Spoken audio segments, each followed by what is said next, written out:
The truth occurs. Hi everyone, I'd like to talk to you about the question of civilian internment camps. I'm going to show you several sources, and I recommend that you have a look at them because there's so much here to cover that I'm not going to go into detail about everything. I'm going to just basically sum it up for you. So first of all, you have this from Russia Today: alleged U.S. Army doc, re-education camps and PSYOP missions aimed at activists.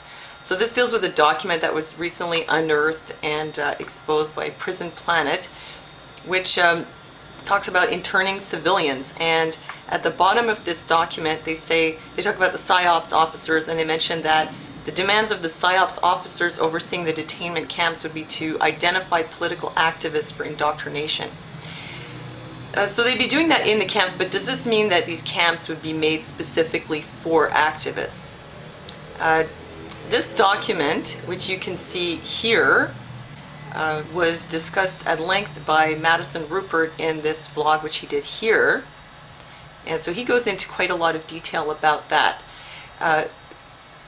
Looking at this document, what I could tell you is that it's not concerning only the U.S. Actually, it's military operations document, and they talk about overpopulated third world countries and how they'd have to contain civil unrest and basically take care of anybody who goes against U.S. interests. So to me it looks like this is mostly for military operations anywhere in the world where the U.S. is involved, and that they're just trying to figure out what to do with civilians, because they already have protocols for what to do with the military and captured military personnel, also for enemy combatants, that gray area that they've created between an organized, centrally led, uniformed military versus civilians. The enemy combatants are kind of guerrilla warfare, gray zone, and they capture them and do whatever they want with them, like stick them in Guantanamo. But they're enemy combatants. What do you do with civilians? Can you just grab civilians and intern them? Well, looks like that's what they're trying to do.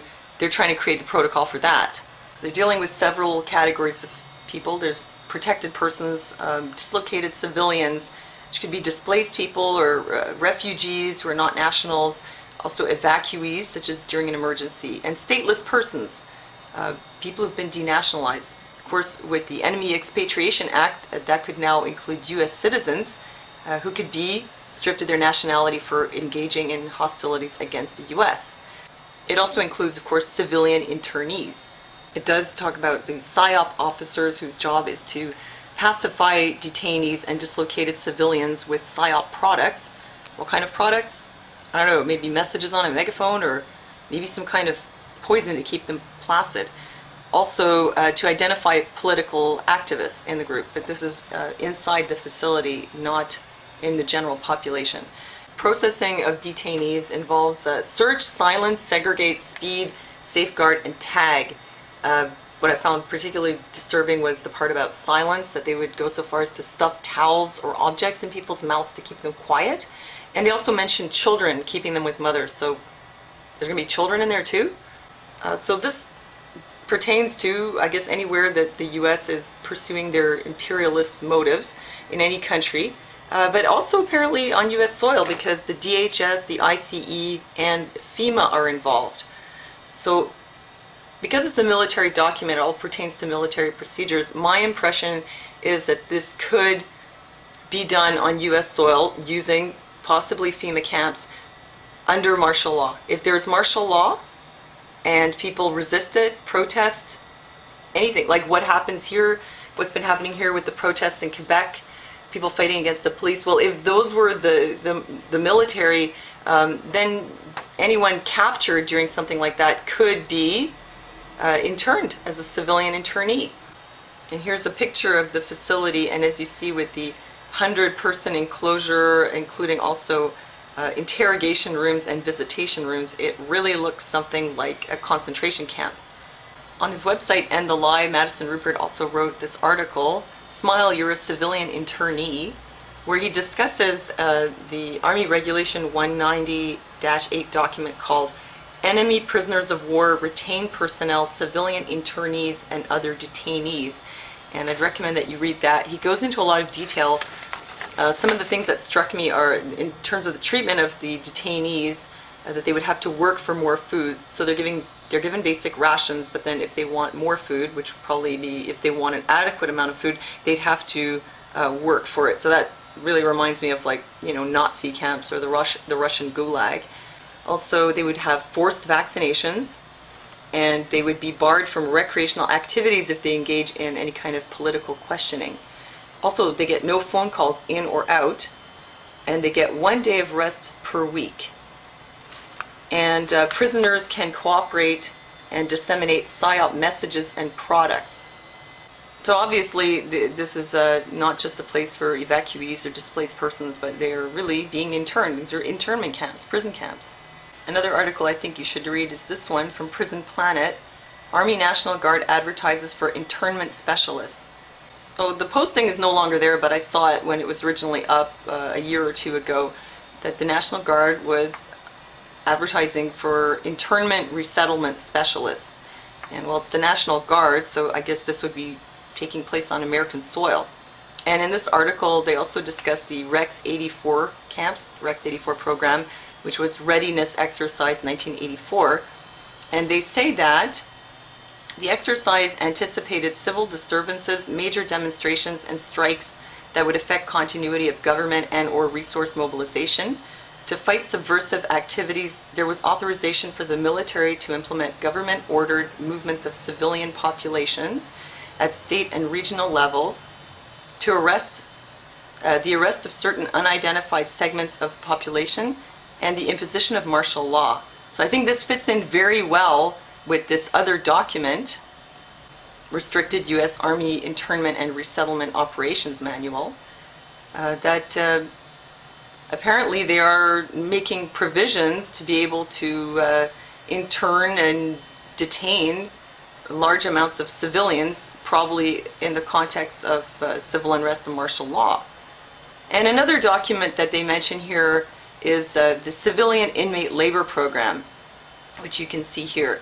I'd just like to let you know this is very real. They have this program. So they have two kinds of camps, the civilian inmate prison camps and civilian inmate labor camps. The prison camps are on Army installations, and the labor camps, they wouldn't be living on the installations. But this, it's a military document because it deals with the prisoners working on Army installations, but the prisoners would be prisoners of the Department of Corrections, so just regular prisoners, not political prisoners or civilian internees.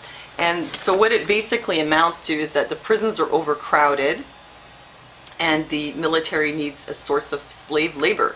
So this would kind of be mutually beneficial. The prison could lease some facilities on the military installation and house their prisoners there instead of having to build, enlarge their own facilities. And then these prisoners would work for the military for free. The Army would only pay for things like their food, transportation, and their equipment. So it's like a cost-saving measure. And the civilian inmate labor camps would be, the prisoners, I think, would be living in the prisons and then just going to work at the military installations and then returning to the prisons. So this isn't like the same thing as FEMA camps. It just seems to be like a way for the military and the prisons to kind of save money and relieve overcrowding. Not that I think this is a good solution, but this seems to be the goal of this program, to create a slave labor force for the military and find a cheaper way for the prisons to house their surplus inmates. So in summary, these documents, these programs are very real, and it does look to me like the U.S. military is making provisions to intern civilians abroad and on U.S. soil, but that on U.S. soil it would probably be under the context of martial law only, because in all of these documents they refer to them as military operations, and you can't deploy the military against its own civilians. You can't deploy the U.S. Army against its own civilians, except for in a case of martial law. Of course, the National Guard internment resettlement officers, well, they're National Guard, so it's not quite the same thing as the military. But it looks like they're trying to do that, and not specifically for activists, but I think anyone who in a situation of social upheaval, civil unrest, acts against the martial law troops that would be put in place. That's what it looks like to me. And I'm not sharing this with you to freak you out. I read all this to try to really understand what's going on. I don't find it reassuring. It's not quite that they're going to go out there and just round up activists randomly, but it does look like they're preparing for some kind of major state of civil unrest and martial law, and then they're providing for what to do with all the people who either are evacuated or displaced because of the disaster or the situation, or those who go against the program, what to do with them. And that would be internment camps, looks like it, or what we've been saying all along, FEMA camps. So well, let me know what you think. And well, thanks for listening to me, and I'll see you next time.